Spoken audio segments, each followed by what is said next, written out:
Thanks for coming. Long history as a firefighter and a paramedic with the City of Ashland, and it was a wonderful little town to get my start in. And what Nikki said was true. I thought it was going to be temporary. The schedule at the time when I got hired allowed for enough time off that I could complete a college degree and then move on to bigger and better things. But after 1 month of doing what I get to do as a firefighter, I kind of got hooked. And so I stuck it out for 31 years. I mean, it doesn't pay a lot, but it does bring a lot of job satisfaction and purpose. And it's after 31 years, it kind of led me into the next phase of what I want to keep doing, which is emergency management, emergency preparedness. But let's see if this is going to work. So there I was way back in 1990 at my first Burn to Learn. I was born at the hospital in Ashland. My parents are both from this area. And when they got married, I don't know if anybody else had this experience, they didn't really like each other, but they wanted to get married so they could get out of their own family situations and move. And so they moved us up as far away as we could from their families because they didn't want them to visit every day to Anchorage, Alaska. So I pretty much grew up there, but we would come back here and visit them in summer vacations. And so I have generations of family around here in Ashland. And I never imagined I would stay here as long as I did, but here I am. I got a humanities degree from SOU, which for a firefighter to get a humanities degree, all the firefighters cock their heads like dogs that don't understand, but it was languages and linguistics. I liked those.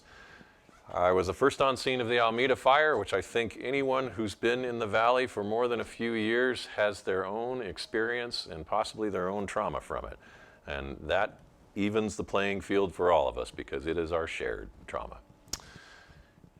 Stood on our feet for 36 hours. Your Ashland firefighters and myself absolutely did not stop because it was too important to keep going.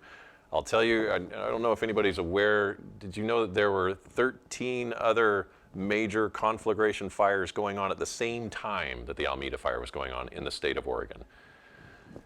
Okay, well, we can talk about that in some of my later stories because when I found out that no help was coming, then it was like, okay, how do we deal with that? How do we keep going? And I've talked all around the state to a lot of other fire departments too who found out the same thing and also had to stand up for more than 36 hours for their events as well. That's not really sustainable, so we might talk a little bit about that. So after 32 years, I know that at the Almeda event, after the Almeda event, I immediately deployed to the Aubenchain fire, which was taking homes in Butte Falls, very similar wind conditions and things, but it was personal.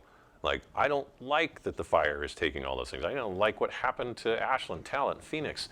And so there were 3 of us from Ashland Fire who the very next morning after Almeda was over, they were calling her saying, can you go, can you go? And 3 of us said yes. And so for another week, we fought the Aubenchain fire.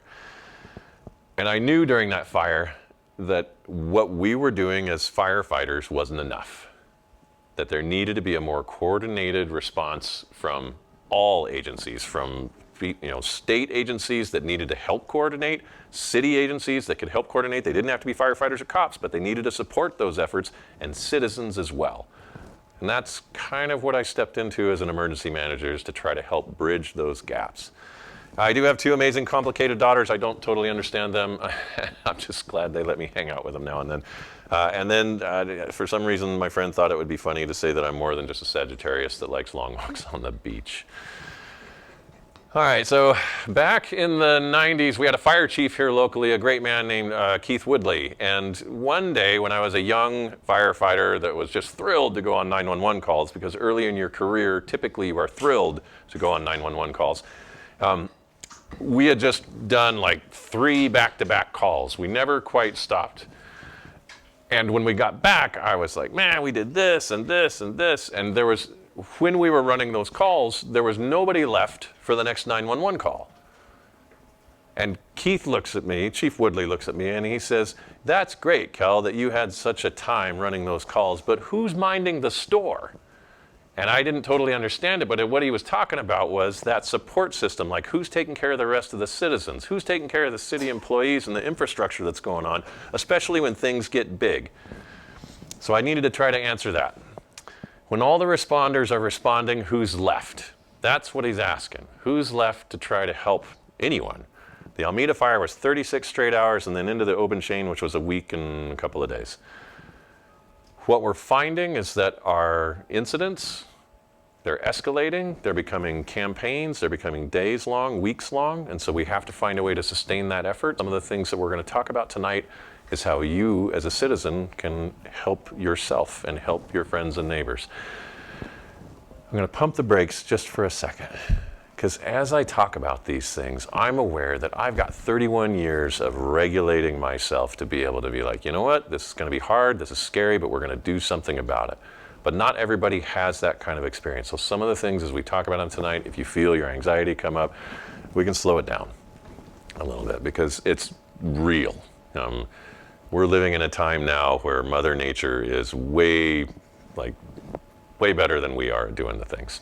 But I want to tell you that some of the things that I'm going to share with you tonight, plus some of the literature that I have here, if you just start taking little chunks of those and preparing yourself, you're going to be way ahead when the next disaster comes. Okay?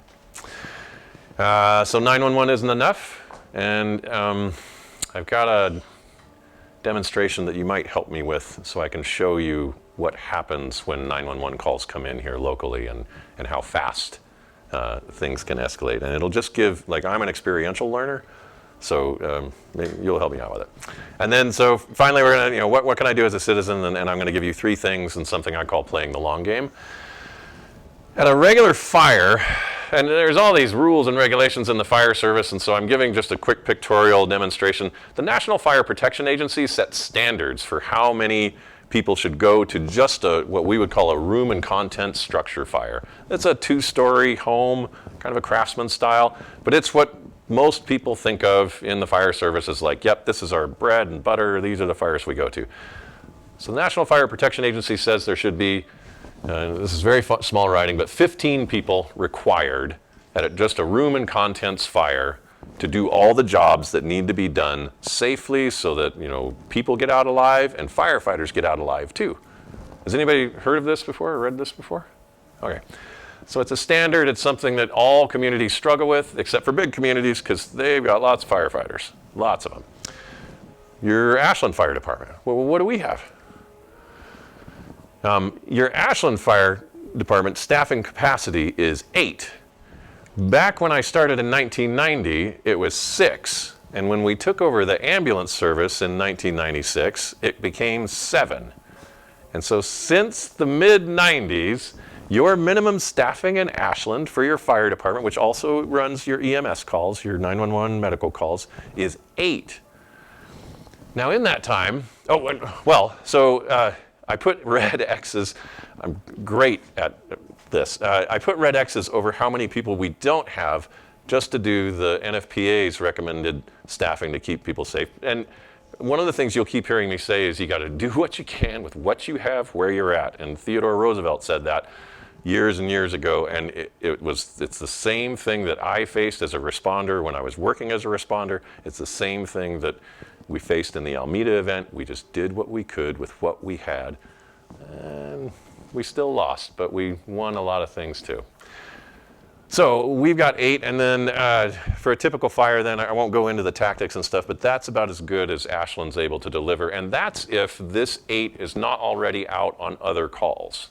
Right? So if everybody's in their stations, you will get 8 firefighters to your first alarm fire. So I did mention in the 90s we took over the ambulance service, and 911 calls in Ashland in 1996. We had a very busy year, very busy to the old handlebar mustache guys. Welcome. In 1996, we had a very busy year, and when I say the old handlebar mustache guys, for 500 calls a year, that was about, what's the math on that? Who's good at maths? About 1.5 calls per day, maybe? And it was, for me, it was humorous as a young man to, like, after we would run our 1.5 calls to watch the old guys go, I'm exhausted in a 24-hour period. And I was always like, really?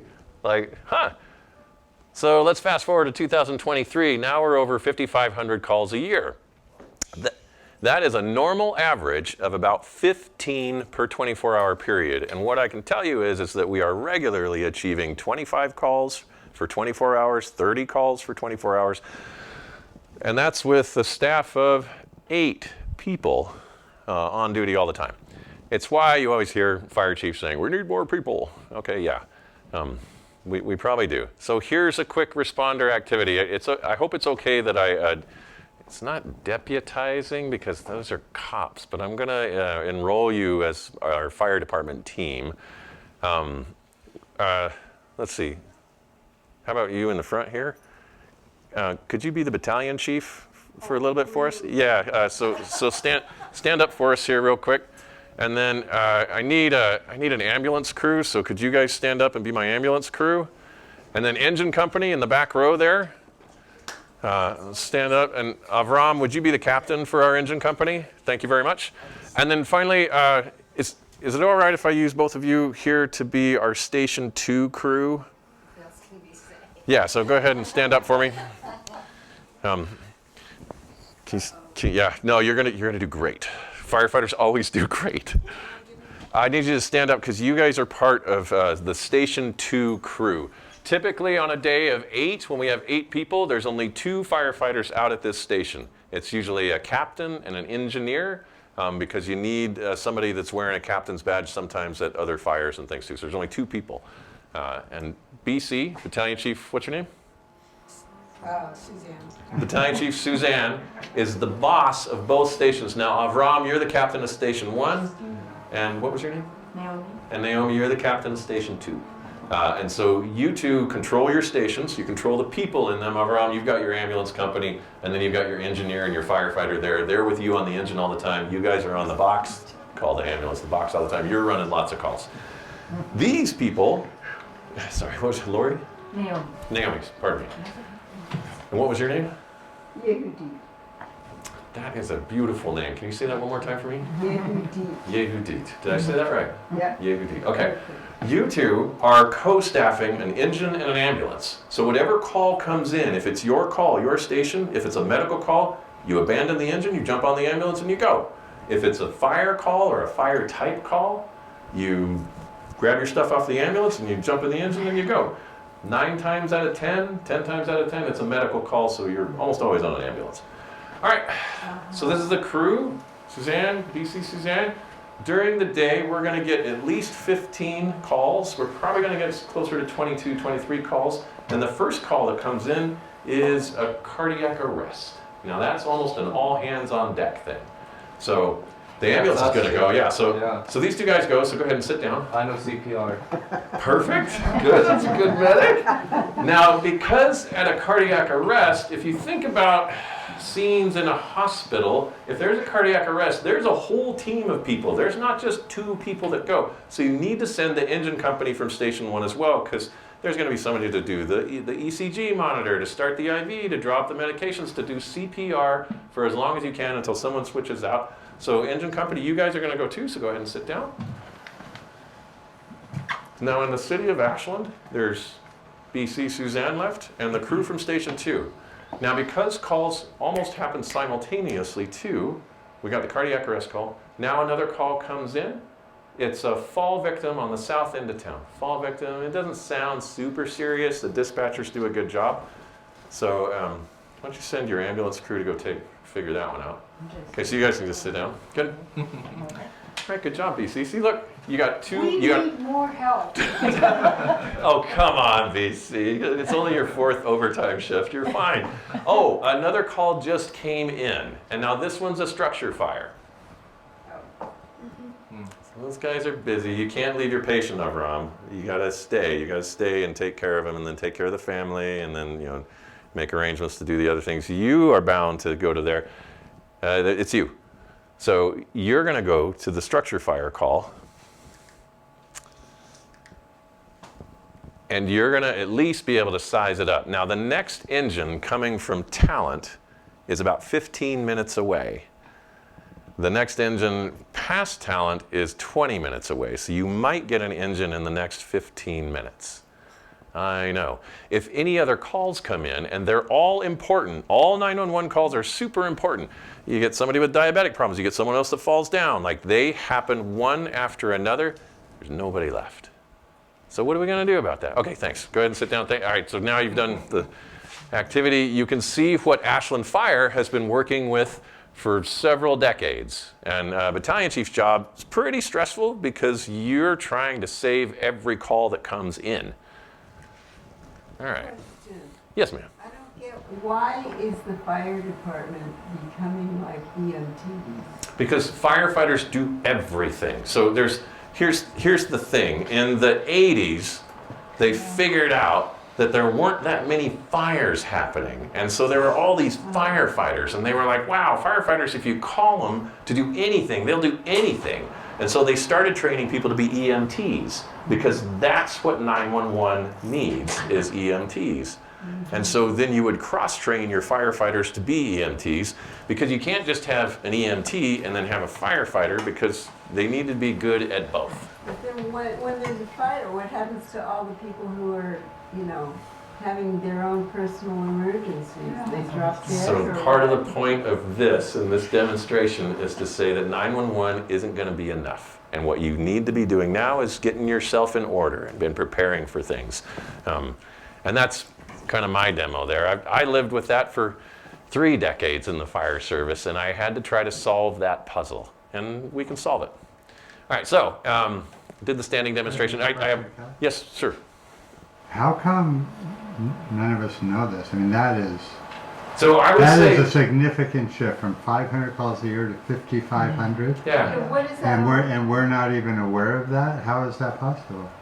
I don't. How is it possible? How do we have so many 911 calls? No, I know it's possible to have so many, but how is it possible that such a change could happen? But most of us, we're still living in the age that ambulances do ambulance and you're going to call 911 and somebody's going to come help, right? I think bigger municipalities have already experienced this. People that live in big cities, they know that if they call 911, there's going to be a significant delay. The 911 system and the fire service and EMS service is an old thing, and it was really good for a while. There's this famous quote. It wasn't Ben Franklin, because he actually started the American Fire Service, but it was a couple hundred years after it. But there's this famous quote that says the fire service, 100 years of tradition unimpeded by progress, which is a little tongue-in-cheek, but it's because it's hard to get people trained up. There's other people that try to problem solve it too, like, why don't we have volunteers? Well, there's a lot of training for volunteers now, and in this society, in our economic system right now, to dedicate those hours away from your job that puts food on your table and a roof over your head, hopefully, it's harder and harder, and so volunteer programs are even failing. So cities can't just buy all the firefighters and then have them all there ready to go to meet every 911 call. So what I did in jumping to emergency management is to try to put more time into talking to my people and talking to those that are organized above the fire department about how they can allocate more funding and get support for recovery efforts post these things, and tap NGOs, non-governmental organizations that are supposed to help house people and things too, because it can't all be your 911 system. Now, all right, hang on. I want to keep going. I got one question up here, and you're going to see why I asked this. Anybody know how fast a bobcat can run? 60. Half of that, a little over half of that, 35 miles an hour sustained, a bobcat can run. And that's Wikipedia or something like that, which of course is always true. All right, so remember that. Now, there will be a slide in here that I'm going to show you that occurred during the Almeda event. There are slides of fire and stuff too. If you are sensitive to that, I want you to know that I'll do my best to kind of move past those things. We're still going to talk about it, and it's not my intention to make anybody uncomfortable, but there is a reason why we're seeing it. Avram, please, go ahead with your question. Well, another misconception I had until we had a tragedy where I live is that ambulances come, people get put in the ambulance and they get taken to the hospital. Sure. We had, unfortunately, the partner of the person that lives in my cottage, her partner collapsed. We had 4 trucks up there, and they were there a whole hour because they kept taking turns trying to. He came back once, and then they lost him again. Yeah. And they didn't give up. Mm-hmm. No. I mean, that was 4 trucks and all these people for a whole hour. Yeah. Mm-hmm. Yeah. That was not my conception. My conception is you come, you put him in the ambulance, and you go to the hospital. Yeah, well, what they're finding, I can't explain that. So It used to be that, and then even before my time as a firefighter, it was like just go grab them and take them to the hospital as fast as possible. Our healthcare system, overburdened right now. You go to an emergency room for something, anybody have an experience like this? You are waiting, even if you are a serious patient. And it's because not only is our fire service an old system, but our healthcare system isn't awesome either. And so what we've done to adapt with that is that they figured out that paramedics actually can do most of the things that you could do in an ER in a cardiac arrest situation. They give all the same medications, they do all the same CPR, they have ECG monitors that do all the same things. And so what's happened is a shift, and this has been in the last 10 years, where they say instead of just grabbing them and going and working the code, as we say in the back of the ambulance as it's bumping around and only 2 or 3 people can fit, there's the new training is to say, work with somebody on scene and call the hospital and talk to the ER doc after 3 or 4 rounds of medications if there's no response or if there is a response, and then let the ER doctor decide whether or not you should package them and go or keep working them there. It's also different with different people with medical histories. If you have a significant medical history, then sometimes you stay a little longer just to give them a chance, and the body somehow, if it's not responding, yet if the family wants you to keep working, you will stay there and keep working on them because they're giving them the best chance they got. Anyway, there's probably more, it probably goes way more into the weeds than we need to on that. It's a good question, but it is a shift in how field medical care is going. It's more trying to work with the patient on the scene instead of taking them to an overburdened hospital. All right, so what can we do? It sounds pretty bad, right? It sounds pretty bad out there. So one of the reasons that I got into, and I put EM up here, which is emergency management. 3 things that emergency management and emergency managers need to look at is our priorities are evacuation and sheltering, our resource management, and information management. On the big picture of things, an emergency manager stands back and minds the store, as we said earlier. And so I'm going to push that concept to the citizens as well too, and I'll do my best to try to relate it. So first let's look at evacuation and sheltering. Now here's where one of those pictures might come up. If you don't like to see a picture of a bobcat that is dead, then close your eyes for a second. At the Almeda fire, along the Greenway, just outside of town, 2 of my firefighters in a brush rig came upon this healthy bobcat that was overrun by the Almeda fire. So once again, what chance do we have? Well, if we do some preparation ahead of time, we've got a good chance. We still are going to be severely challenged when we are faced with a fast wind-driven fire. What we know is that with the wind speeds of sustained 25 to 30 miles an hour and gusts up to 40, push that fire way faster than even a bobcat can outrun it. So, if we talk about evacuation and sheltering though, my questions to you, and to you who maybe would share this with your family, is to say, am I ready to leave? If I received an emergency notice on my phone, if my neighbor came and knocked on my door, if a police officer was driving down my street with a PA system and saying, you need to go now, are you ready to go? And specifically that means, do you have a kit with a change of clothes, some comfortable things, a book, maybe some medications? Does your pet have one too if you have pets? If you don't, that's one critical piece that you can actually do. It'll take about an hour. And if you commit that hour and do that, and then just keep that ready to go during our wildfire seasons, if you're feeling stressed about it, just by doing the act of putting it together, it will decrease that stress because now you are one step into being more prepared, okay? Have you practiced leaving your home? So in my level as emergency manager, if I'm trying to get everybody ready, and even as a battalion chief, I wanted my firefighters to drill all the time. I wanted them to train all the time. It was one of the most important things we could do besides 911 calls. Because when you train, when you're faced with something that's really overwhelming, you will fall back on that training and you'll do what you've practiced to do. If you were in any elementary school in the United States, you also did what when you were in class maybe once or twice a year? Fire down. You did fire drills and they lined you up and they told you to be quiet and then you like walked out and you stood somewhere. And that was just practice for the real thing. And when you practice, you're going to be better at it when you're faced with something that feels scary and overwhelming. So what I would suggest to you is practice leaving your home and think about the direction of travel you're going to go. And if you're like me, and I know I am, I would do things like, okay, that's a joke. All right, I would do things where if I was leaving my normal way, I would say, what happens if that's blocked? Because that's going to happen. I've always learned 3 egresses, 3 ways out. So try to find 3 ways out. An old crusty Seattle fire chief would challenge us to be like, as soon as like you would come through the door and you were the rookie firefighter, he'd say, hey rookie, what's the second way out of here? And so I would teach that now and then too, because he was right. Yeah, you might go that way, you might go that way. Like, I don't know, yeah. You would come up with other ways to get out of every place you went to. Maybe that's a little hyper-vigilant, but that's what firefighters should be thinking of. I think for us, especially when summer hits, you should be thinking about my normal path that I'm going to take to get out of town. How am I getting out of town? What's my mode of conveyance? Am I an electric bike rider? Am I just a regular pedal rider? That's me. You know, do I have a vehicle that I can drive? Does my neighbor have one? And have we coordinated? So my encouragement to you is to practice it. Now I'm developing 3 levels of this. And I call them level 1, level 2, and level 3, obviously.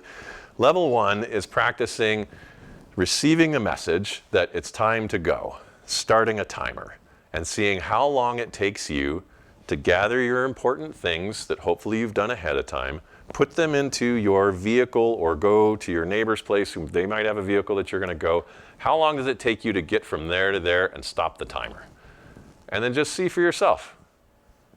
Like, did that take you 5 minutes? Did it take you 10 minutes? And is there a way to shave off that time? One of the things that social science is teaching us is that when people receive an emergency message on their phone, there's this extended period of time where we're trying to verify whether or not we need to be doing what the message just told us to. And they call it milling, which is, you know, just milling about. You're looking for confirmation. You're saying, hey, honey, did you get a thing on your phone? You're looking at your neighbors, you're seeing what they're doing, and you need a little more confirmation. So cutting that time down to actually leaving and getting out is going to be critical in any evacuation. The level 2 is then getting in the method of conveyance, the car, whatever you're using, and driving your normal route and seeing how long it takes you to get to a larger area maybe, or a place that you feel like, okay, this might be out of the path of the fire, and stopping the timer there.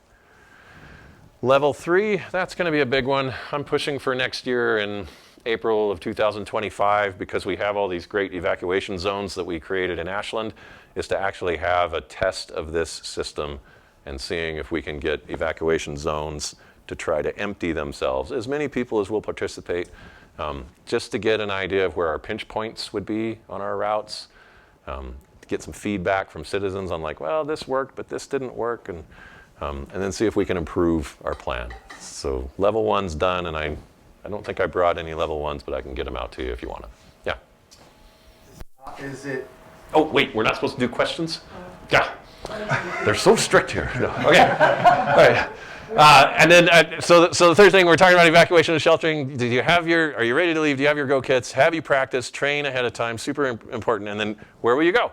Because is the fire always going to come from the south end of town and blow north? Not necessarily. It could be coming from that end of town going this way. And we really only have, a couple ways out. So you should have an idea of where you might want to try to land going south and where you might want to land going north. And if you pre-plan that now, that training will kick in if we ever need to evacuate. So more on this. Our evacuation zones, I already hinted at those. If you're not aware of those, you should be. Everybody should know what zone they live in. You should also know what zones you visit frequently.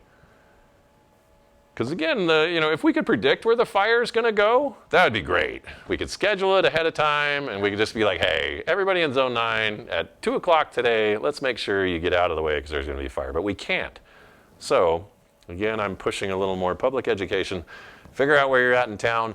know which zones you're in frequently. There are some new signs up now, and I'm trying to get more of them put up around town. So if you're like passing into a street, you'll see a sign that says Evacuation Zone 8, and you'll be like, oh, that's what Kelly just talked about. There's only 50 now. I'm getting 100 more, but that takes budget money and things like that. And so we'll probably put some up next year. Learn multiple routes. Again, if your main route to get out of town is blocked, and we experienced that in Almeda, especially on the Ashland Street end here. And I don't think it's going to go that way again because we've partnered well with our ODOT partners and our Streets Department and Public Works Department. It'll still be a challenge, but it's not going to be like it was. And then areas of refuge is a new term for citizens. And I'm pushing the effort to try and develop sort of a neighborhood awareness of wide open space near your home, or maybe a block or two away from your home, that should you get stuck in an evacuation, should you not be able, like maybe your car decides today the battery's dead, wouldn't that be just like our vehicles to do that? Then you have a backup plan as to where you can go into a wide open space. Now, I can't tell you legally where to go for those because that's liability that the city can't take on quite yet. But I'm trying to crack that open a little more because in the fire, we need wide open spaces that will protect, some distance from flames and debris and some place of safety where humans can go.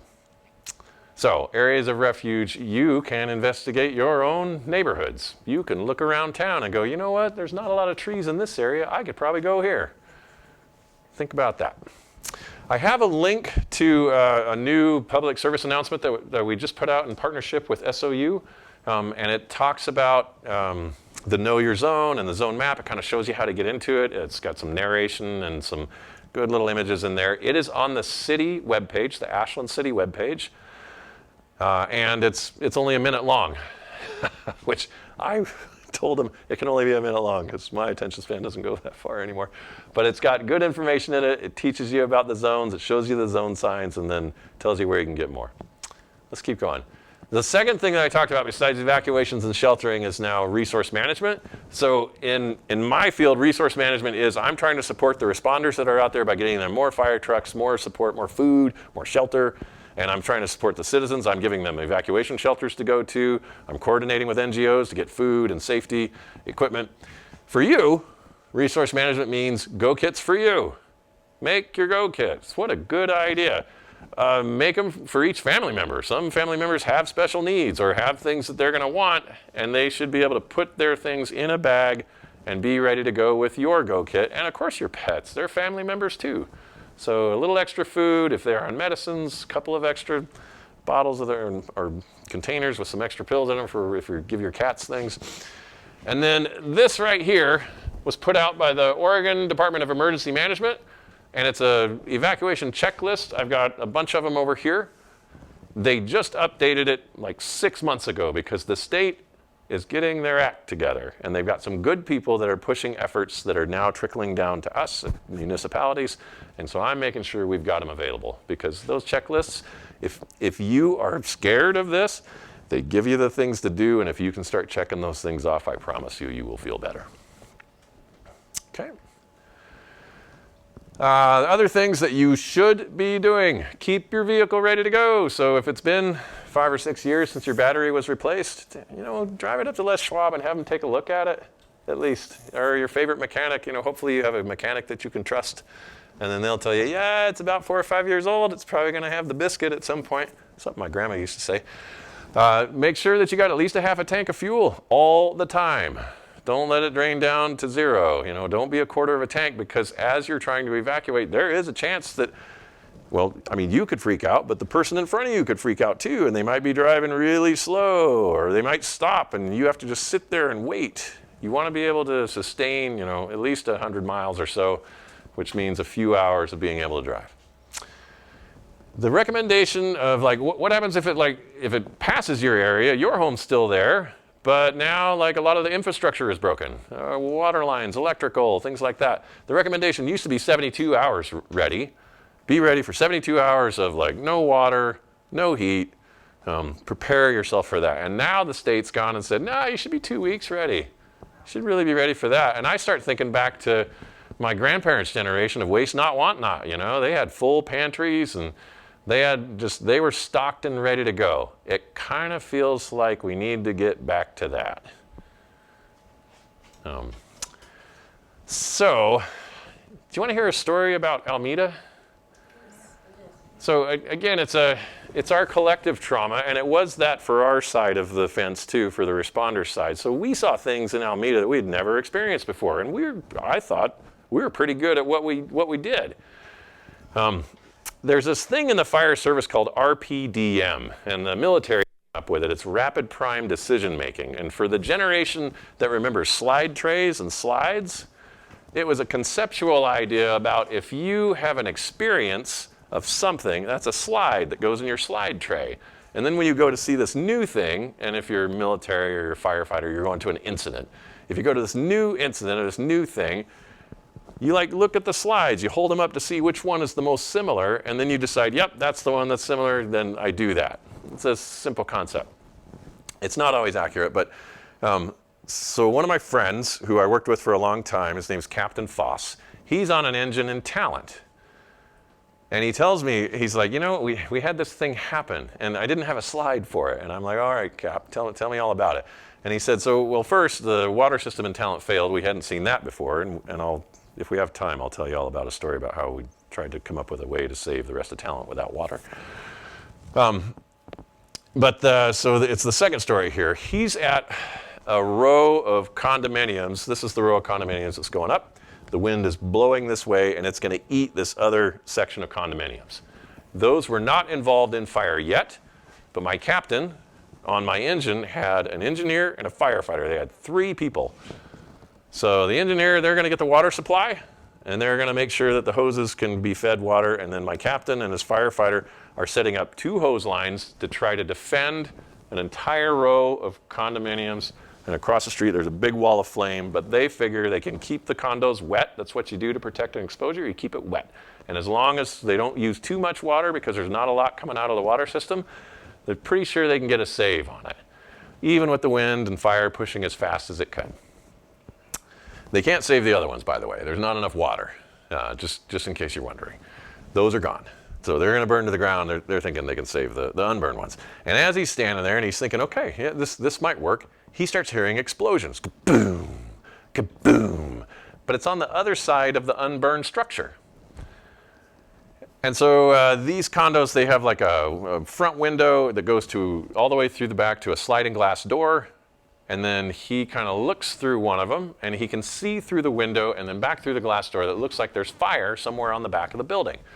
And so he's like, well, I better go take a look at that. Maybe I can take my hose line with me. And so he comes through the front door. The door was open. The residents did a good job. They left their door opening so that we could try to save it. And he runs all the way to the back. He opens up the sliding glass door, and he looks to his right, and there's a gas meter that's exploded on the back end of this thing. And as he's looking at it, the one two doors down, kaboom, that explodes too. And he's staring at it, he's like, and so sure enough, there's other gas meters that have exploded. There's no fire on this other side of the building. What we determined afterwards was that the gas meters for both sets of condos, the lines ran underground, underneath the paved area to connect up and underneath the homes on the other side. And the fire had started in that first section of condos and had burned underground all the way through the pipes and then came up through the back and blew it up. And Captain Foss was like, I didn't have a slide for that. I didn't even know that was possible. And they lost that whole set of condos too. There was more than one of those stories like that. The water system failure was quite a challenge, but I want to keep us moving here. So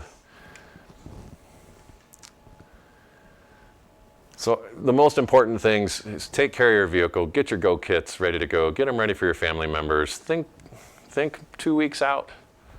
Think 72 hours first. Like that's probably as good as I've got right now. I have a hard time thinking 2 weeks out, and I think I've been doing this for a while.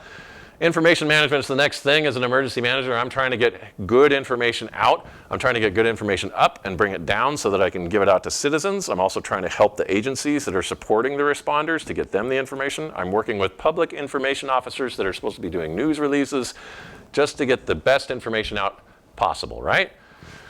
Well, what can you do? You sign up for alerts. If you have a device, and I'm going to guess that most of you do, then you need to sign up for alerts. It's going to be one of the ways that you can get the best information because your emergency manager is the one that's pushing out most of those for you. Every device. So if your family member has a device, they need to sign up too. The next thing that some people don't think about is a communication plan. So what if we get the event? What if the cell towers go down? What if the fiber burns up? You know, all right. Did we practice though? Did we come up with a communication plan that says, you know what, if the fire does come and I have to evacuate, I'm going to tell my best friend, my family member that's connected to me, I'm heading here because I thought about a path south and a path north, and I'm pretty sure I'm going to go to this place. So at least know ahead of time that that's my plan. And that's enrolling other people in like where to go. I would encourage you, depending on your living situation, to get to know your neighbors as well, and maybe come up with a plan there too to know how they're doing and where they're going to go, because we need each other. Finally, there's one question here just for you to think about is, where do you get your information? As useful as social media is, I caution you to believe the stuff you get on social media. And I wish it was better than it was, but find your trusted source. And that doesn't mean the one that has the best memes or the best jokes, but find the one where there are people talking on it that you trust. And I would encourage you that when I work with my public information officer with the City of Ashland, she's spot on and I trust anything that she says. So if it says City of Ashland, then it's City of Ashland. Okay. Information management is also understanding the language that's going to be coming across your phone. So evacuation alert levels, and I have examples of that. My image cut off level 3, which is to go. The state, just this year, because they've got a lot of smart people that are working there, they say go now. And I think they changed that because they found that response to evacuations in different places, if they just said go, people milled more. But if they said go now, people more spurned to action to go. So the state says go now. Some of our Ashland literature will still say go, but you can choose what word you think works for you and just know that they both mean the same thing. And now we're at playing the long game. So we're almost done here, and I appreciate you guys listening to me. So what are other things that you should be doing where you live? And Ashland's wildfire team, who has the fire adapted communities and the community risk reduction specialists, we have been doing this work for decades. We have been ahead of the curve of a lot of places, and the people that work for Ashland Fire that are doing this work right now, Chris Chambers, Brian Hendricks, Sarah Jones, they have been doing this for a long time, and they have organized our little town so much more than lots of other places. So I encourage you to go to the City of Ashland webpage that goes to emergency preparedness, but then ends up, gosh, what are my friends in wildfire called? They have the request a wildfire risk assessment of your property, because Ashland trained volunteers to be able to go out to your home and then look at certain things, slope and how much fuels and how dense are the trees and are they flammable? Are they trees that are more flammable than others?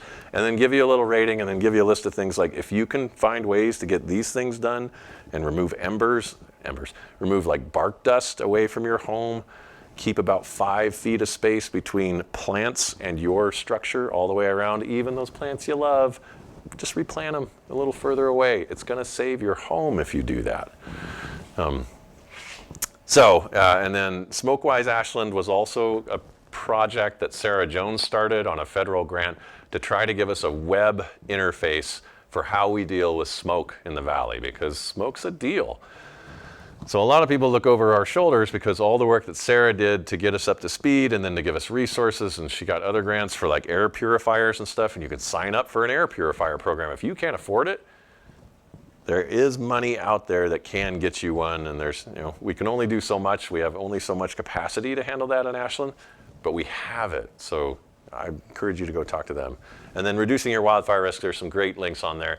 There's simple PSA videos that just talk about the very things that I'm talking about too. And Katie Gibble, who's one of our people that's featured in the videos, says it way better than I ever could. And then I just want to encourage you that small steps will add up. So everything that I've talked about this evening can be overwhelming, can feel like it's hopeless. It is not. If you just do one thing and you start building your kit, that's one step further. If you start pulling away the leaves from the edge of your house, you don't even have to go all the way around on the first day. Just do little bits. But if you can get a lot done, get a lot done. All right, who's minding the store? The lesson is that we are. We're the ones that are left when all the responders are responding. Incidents are becoming campaigns, so they're getting bigger. That is inevitable at this point. So let's do our best to prepare ahead of time. And then we talked about 3 things. So these are all perspectives from a responder turned emergency manager. One of the reasons I got into emergency management is because I knew that me as a battalion chief wasn't enough. We lost way too much during these fires, and we're going to continue. And I wanted to put energy and time towards getting our community ready at all levels. So here's your homework. One of my most hated but loved professors always gave me homework and stuff. So do one of the following by next Tuesday. You got a week. Bonus, do 2. So you can do number 1, Master Kung Fu, yes, which would probably be useful. Find a cure for cancer. I think we'd all want that, so get to work. And then because we're in Ashland, find your nemesis, earn their trust, and then vanquish them, preferably with magic.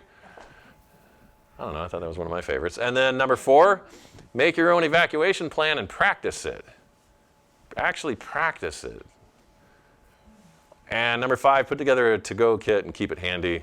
If everybody does 4 and 5, I'll be totally happy. But if you do number 3, I want to hear about it, because I need that. All right, so yeah, the final thing, and I mentioned Theodore Roosevelt earlier, do what you can with what you have where you are. That applied to us in the fire service too, because every day when we run out of responders, we have to adapt as quickly as possible. And yeah, it feels scary and hopeless sometimes, but you can do hard things. And you can prepare for this. Kelly Burns, thank you so much for listening. I will entertain questions. Please. I'm very concerned about how during our summers, there's so much construction going on our only way out. Yeah. Especially going south. Can you address that? I mean, I am. that is so scary to me. Yeah, and it was. All the trucks and everything. I mean, Yeah, and then all the where are cones you blocking gonna up go? everything. Where are you going to go? Yeah. So these projects were done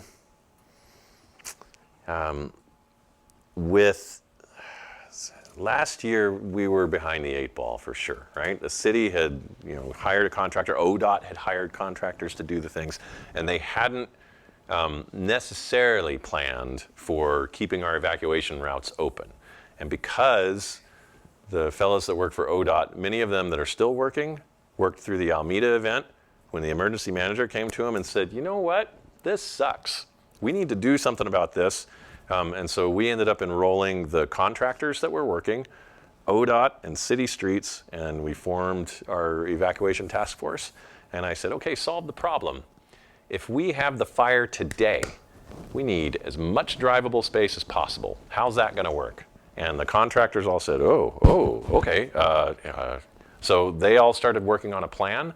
And what we ended up having at the 11th hour, I thought, because they should have done it way before when they were planning it, was a plan for if it happens during working hours, their people would move as much stuff out of the way. Our streets department would come and help clear the road, and then we would position people to guide folks out. The fact is that we're still going to be sorely challenged, but we shouldn't be challenging ourselves more. So this year, I've convened the evacuation task force early, and the third item on the agenda was we're going to enroll the contractors and let them know that they need to be able to move. One of the things that they did too, remember how they were blocking up the bridge so much? We at least got them to put their trucks in one line and only take up one lane for part of it. So, and I'll just tell you that I did ask, are we doing that same thing this year? And for one day, they will be sealing the East Main Bridge, which will decrease traffic on that for one day this summer. For about a week, they're going to be also doing some sealing up on the ODOT bridge. And because it's the same contractors, we're just going to make sure that their plan is good for us. It's a great question. And then the other contractors that are doing the ADA sidewalks, they're going to do the same thing that they did last year, where if we do have an evacuation, they move stuff out of the way. If that's during working hours, right? What happens if it's at night on the weekends? Well, we're going to try and solve that too. So our street department, our police cars and things like that are going to push things out of the way, and we're practicing that. I don't have the best answer for you, but I know that when I see a problem, I try to solve it immediately. Any more construction projects and road construction projects, we're now going to have an overlay of like, is this one of our routes out? Okay, let's make sure that we can keep that open. Yeah, well, I mean, since the fire danger is so real So for real. us, there's also the problem of so many trucks. Yes. So is there something that can be done to?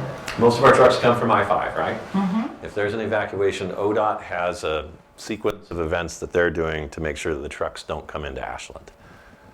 And they've got a crew that works here on the south end of town, and they're going to make sure that people can get out, but they're not going to let people in. And what happened during the Almeda event won't be like that again, because they weren't able to control it. So that's being addressed. Yes. Yeah. Jeremiah Griffin, who's my friend and works for ODOT, worked through the Almeda event, and he has PTSD around it. And so whenever I say, hey, Jeremiah, let's solve this problem, he's like, yep, this is what we're doing. And I say that, I laugh a little bit too. It's just because I'm that way. But I just know that he's the best guy in the room to make sure that it gets done better next time.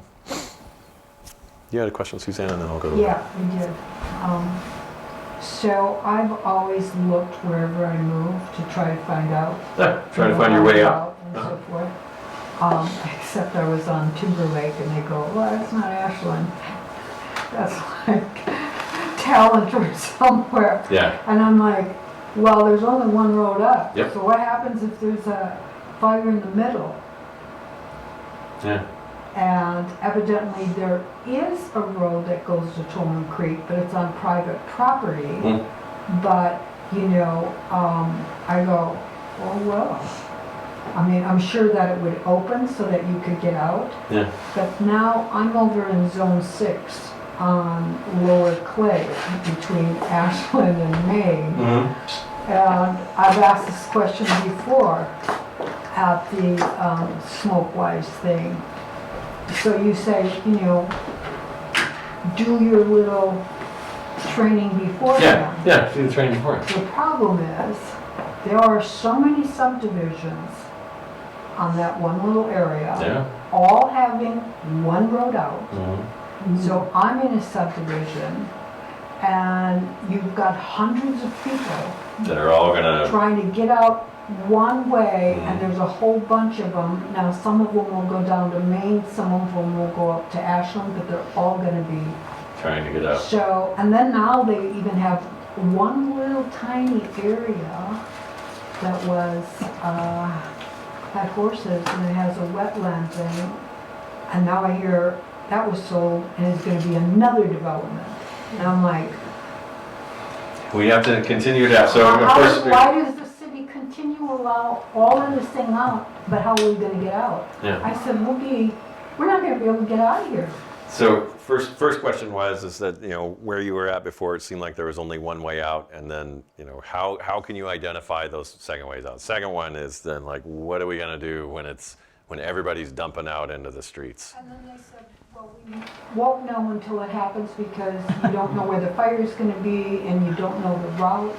And I said, I just wanna know where all the routes are. Yeah. Because they were all closed except for 66. So the best thing you can do, and it's probably not the thing you want to hear, is to practice. Because when you practice, and you practice more than one way out, you at least have a plan so that you're going to get caught up in the chaos of so many people who haven't practiced this either. Our capacity to respond, to control the traffic in the city of Ashland is that we have a few number of responders that can be dedicated to that. But once those are used up, everybody's got to try to figure it out on their own. So my job as your emergency manager is to get you that message as soon as possible. Your job as a citizen is to be as ready as you can be to go. And it doesn't mean you need to stay awake all night long on windy, hot nights. It just means you need to have your phone nearby so that if there is a message that says, hey, it's a good time to go, then you can calmly walk to your door, grab your kits and things you need, put them in your method of conveyance, and get out in a shorter time span than anybody else. The best thing you can do is prepare yourself. Go before you need to. Go before you need to go. So on one of the levels, level 2 is be set, right? It's like, hey, you know what? It could come. You don't have to leave if you don't want to, but we're saying if you get a be set, you can go. Like, do your evacuation plan that you created ahead of time, so then you know which way you're going. All right, question in the back. Yeah, I have a couple of them, but it has to do with when there aren't enough firefighters. Yeah. And there's houses burning There's or chaos. whatever. Yeah. Or and the fire doesn't necessarily go from one house to the next, right? It jumps around. Yes. So that people want to save their house. Yeah. And I know of an incident where there was something like that going on for quite a while, and that people were coming back. Yes. They might have evacuated, but they came back, not necessarily to save their own because they might have been gone, but to help their neighbor or something. Mm-hmm. But nobody's trained to do that. So is it like, and in that area it was, well, the firefighters aren't going to help. If they're doing somewhere else, their work somewhere else, they're not going to help, and they don't like people to come back. Yeah. But it's human nature, and I think we have to look at that. Yeah. And so, So What and let happens- me see if I can maybe hit the tree, if not the target, on this one. Yeah. So the question is like when there's not the firefighters to come and help, and then some people might stay at their place, or some people might go back to help their neighbor and stuff too. Actually, neighbors helping neighbors is one of the reasons why we didn't lose more people in the Almeda event. For our fire and for all the structures that were lost, we only lost 3, and that's astounding to me because the fire got so far ahead of us, and our systems that the county was supposed to use to alert people, those weren't enacted the way that they were supposed to be. Ashland got their message out, but the part of Ashland that was threatened, we already had cops all over there, like getting people out of the way. Once it left the city limits, then it's hard to like figure out how we're going to get those. But back to what you were saying though. So neighbors helping neighbors, like absolutely, which is why, COVID's over, and you can mask if you need to talk to somebody now if you're sensitive to that. But you should kind of know who your people are. Hopefully, you're living in a neighborhood where you're okay meeting the people, because there are some neighborhoods where maybe you don't want to know them. But I know that fire doesn't care who you are. Fire doesn't understand borders. It's going to cross over, and nobody wants to get hurt in a fire. So that can kind of level the playing field for opening a conversation of then, like, how can we help each other out when this happens? Like, what happens if the cell towers go down and the fiber goes down and they're not getting anything, but you can see something and the wind's blowing right at you? How can you lean on each other to gather information to make your best choice? And then how can you help each other go? Some of the property rights things with like evacuees. In Almeda, this is a story that's a little sensitive to me, but of course everybody that's a responder, cops, firefighters, it was all hands on deck and nobody could stop. And I'm at the command post for the southern end of command, which is out by the hotel on exit 19, close to where the Burger King was. That's where my command post was. And I was coordinating as many, and I didn't have that many resources, but dispatch is feeding me 911 call after 911 call, and I'm trying to send firefighters to protect life because properties were going to be eaten. There was nothing we could do about that, but we could try to protect life. Has anybody ever met a Jackson County Sheriff's officer? They're like big, beef-eating men, and like huge. They never cry. They're never sad. But 2 of them come walking up to me at the command post, and they're like, and they have tears running down their eyes, and they're like, Kelly, and I'm like, okay, you never see that. And I'm still listening to radio. I'm still tracking resources, and I'm like, hey, we need to go here. What's up, guys? And they're like, you need to add to something, a tracking board, that there's going to be 40 dead bodies in this particular mobile home park because they wouldn't evacuate. And they're crying because, here they are, these badge-wearing guys that are supposed to have some authority, but there was a whole mood in the group that they talked to of like, don't tread on me, government. You can't tell me what to do. And they're like, and the fire's like blowing over their heads, and they're like, look, like, you need to get out. And they're like, no, we're not going. And so they tried to do as good of a count as possible. They tried to keep the on message and be like, wow, okay, I mean, yes, but like, don't listen to me then. I'll take my badge off. Like, can I help you get out? They refused. That sentiment is happening more and more. So they left, and then they came to command, and they said, just know that you're probably going to get this. Now, thankfully, they were wrong. And there were 2 people that died in that particular mobile home park, but not 40. And it was some of that neighbors helping neighbors, people showing up, throwing somebody in a truck that just happened to be going by. And so even though with that sentiment, I also know that even people that, want to try to stay, if they got a way to get out, maybe they'll get out. Maybe they'll actually help somebody. We can't control everybody, but the best thing you can do is get prepared yourself. I hope that's clear. Any other questions? So I never quite heard, or maybe I don't remember, what caused the water to be insufficient or gone, and Yeah. was that just in Talent? So one of the leading reasons why the water stopped functioning, why when a firefighter goes to a fire hydrant and cranks on the fire hydrant, you expect the hose to get full, and then the water goes into the engine, and then everybody's happy. And as he turned it on, a little bit of water would enter the hose and go, and then we were like, wow, how do we deal with that?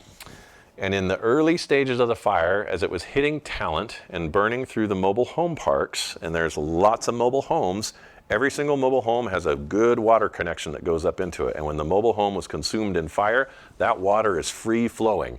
And there's so much fire, you can't get a water department person just to walk in there because the fire is going to kill them and then turn the valves on the street to turn it off. So those were just flowing. And the more that it consumed, the more that it took, the more water that it took. So you know what we did? So the rest of Talent, on one side of Talent Avenue, if you're looking north-ish, in Talent, the right side of Talent towards the highway and the freeway, a lot of buildings were going to burn. The left side of Talent, and we didn't have water. We knew the hydrants weren't going to work. We didn't want the rest of Talent to burn. That would be bad. And so Chief David Shepard, who was a former Marine but also an Ashland Fire Chief, I told him to go out. And when you tell your boss to go to work, that was weird, because I was already managing more than I could with everything else. And so he goes, and he had 3 fire engines. That's all he was able to get. And he looks at the strip of Talent Avenue, and back 3 miles back to Ashland from Talent, there was one working hydrant near Jackson Well Springs. Everybody know where Jackson Well Springs is? That's an Ashland hydrant, all right? And that means it's got good water pressure. That was the only working hydrant. Every hydrant in Ashland was working, but of course none of Talents were going towards Phoenix. Those were starting to fail too because it was taking their water. And so if you've ever been in a high school sport and they do this terrible training thing where everybody runs in a line and then the back person's supposed to sprint to the front, and then they continue doing that. It's horrible. Well, he did kind of the reverse of that. So he had the front engine deploy 2 lines and be able to pump and roll. And the 2 lines out, 2 firefighters that were in the second engine would get out and staff those, and then would spray water on both sides, keep the exposures cool, keep the fire down from jumping and making further. And then the captain, anyway, so they did this. Then the third engine just creeps. And sometimes if there's a fire that they can stop, then they stop, and then they try and put that out and stuff too. But mostly the second and the third engine are trying to conserve their water. Once the first engine runs out, they wrap their hoses up. The crew that's supposed to be on it, they hop in and they drive all the way back to Ashland and fill up, while then the next 2 engines move along, and then they deploy and do the same thing. And that worked. And we had never had to do that before. But Chief Shepard was like, this is what we're going to do. And thank goodness it worked. And So what caused the hydrants to open up and just empty out? maybe you missed it.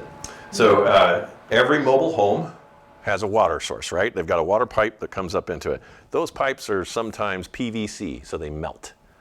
And so when the fire would burn somewhere in the house, even if it was an old metal pipe or something like that, somewhere there's a PVC connection or something that melted. Even the pipe itself could rupture because it was that hot.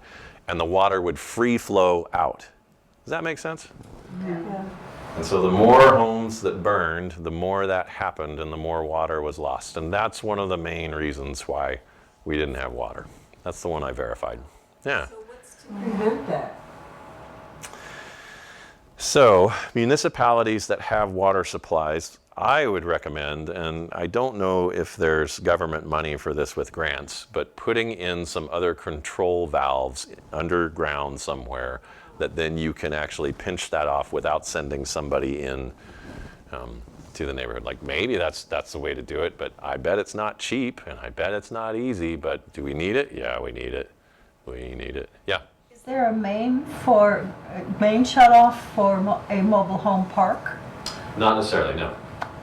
But There's probably a street line and a valve, and then there's like a feeder that goes in, but there's not valves at each juncture, right? So there's only valves that go to just the residences, and occasionally if you go far enough back on the line, there might be a cutoff valve, but they don't usually put valves on the mains.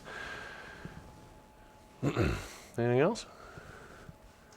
I wanted to share some planning that I've done. I've been in a couple programs, CERT, Good. in other places.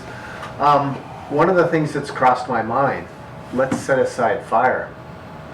Electricity goes out, your router goes out, your internet goes out. Yeah. Do you know your emergency contact's phone number? No, it's the name on here. So what I've done is I've copied that down and I print that out and I put that in my go bag. Absolutely. Just in case I get to a place where there is a way to connect and contact someone from far away. These are little things that have been running through my head as to what's my emergency thing. I realize that I have to take personal responsibility because these guys are understaffed for whatever reason. They're on a higher priority situation. I got to step up. I live near a park. Do I go? Do I stay? Yeah. I'm going to go stand in the center of that park because I know it's wet all the way around. And I'm going to wait for traffic to leave and disperse, and then I might react and respond. These are some of the things that I've learned through CERT and other programs that have really helped me. What ifs? Yes, there could be a fire. Yes, there could be a power outage. Yes, there could be a Snowmageddon. a handful of incidences. How prepared are you? I do have my go bag, but you know what I realized? I put it out by the front door. Well, what if the fire is between my bedroom and the front door? Yeah. So now I'm going to move it and I'm going to put it by my bed. So I can pop out my window, pop out my side door, and just have something there that's going to keep me, that's going to help me in an immediate situation, and then I can assess. Totally. I think that's one all I really of the want. things that I'm trying to do now too, just in regards to fires, because it really is our greatest risk. We got all this wind that comes in, our east wind that starts from somewhere over there and then blows across the valley. You know it when it's like 7 in the morning or 6 in the morning, you wake up and the wind's blowing kind of warm. Those are bad days. And when we have those bad days, those are the days that I'm keeping my kit real close to my vehicle, you know. I'm keeping my phone on and with me and the ringer on. I'm calling my family maybe just to say, hey, let's make sure we're ready to go. If I got to go to work, you know, what happens if you're at work but your spouse is at home, or maybe you both work and stuff too? Have you come up with a contingency plan for like if it happens during that? I actually know a couple of people that post Almeda, they like lined all this out for themselves so they kind of know what their deal is. And both of them are people that suffer from some PTSD and stuff too. And when they were talking to me about it, I was kind of inspired because I would have expected them to just be a mess thinking about this. But they're like, we had our event, we got this locked down. But I was like, thank you, good, okay. Yeah, please go ahead and finish. I just wanted to share one more thing. Growing up down in Southern California, we faced earthquakes. Yeah. So we had the earthquake, and I go check in my mom, everything's great, and I drive home. I should probably go to the grocery store and make sure I fill up and stock up. The grocery store is closed. Why? Because there's no electricity, and they're not going to sell. They can't sell you anything. They can't process anything. Banks can't give you money. The ATM runs on electricity, so on and so forth. Have some extra cash. Yeah, and have some Make extra sure that supplies you've got- too, like and supplies. 72 hours ready or 2 weeks ready if you can afford Because that. gas runs on electric. Gas runs on electric too. Yeah, they just found that out, right? Yeah, a lot of the lists in the, your go bags. Yeah. I'm surprised that they don't list more, these portable phone chargers. Right? No, that's a great They give idea, you an yeah. extra little bit of charge if you can't plug in, they're Yes. small and they give you that extra day or hour. Yes.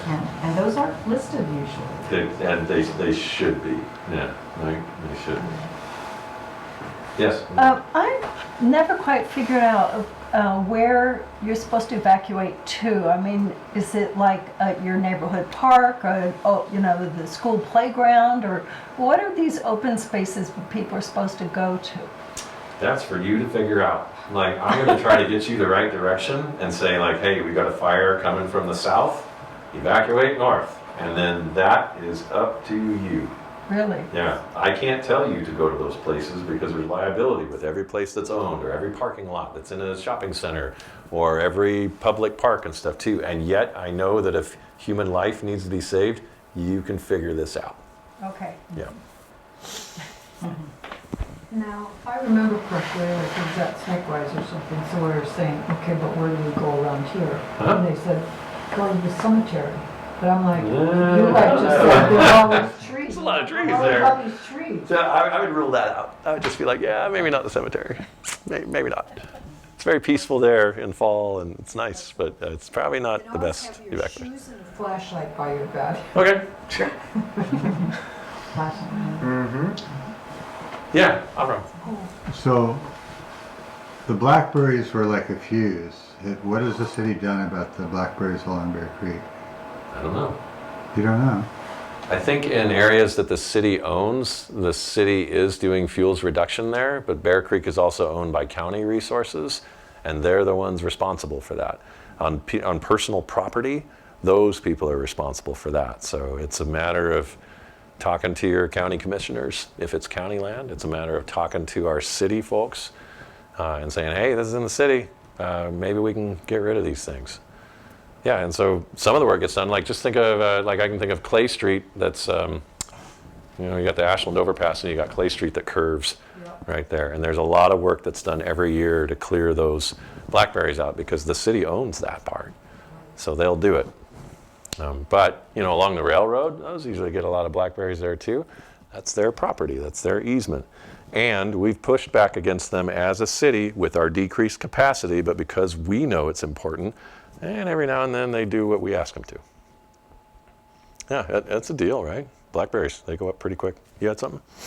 Well, I was just going to ask you on this map here, where are we right now?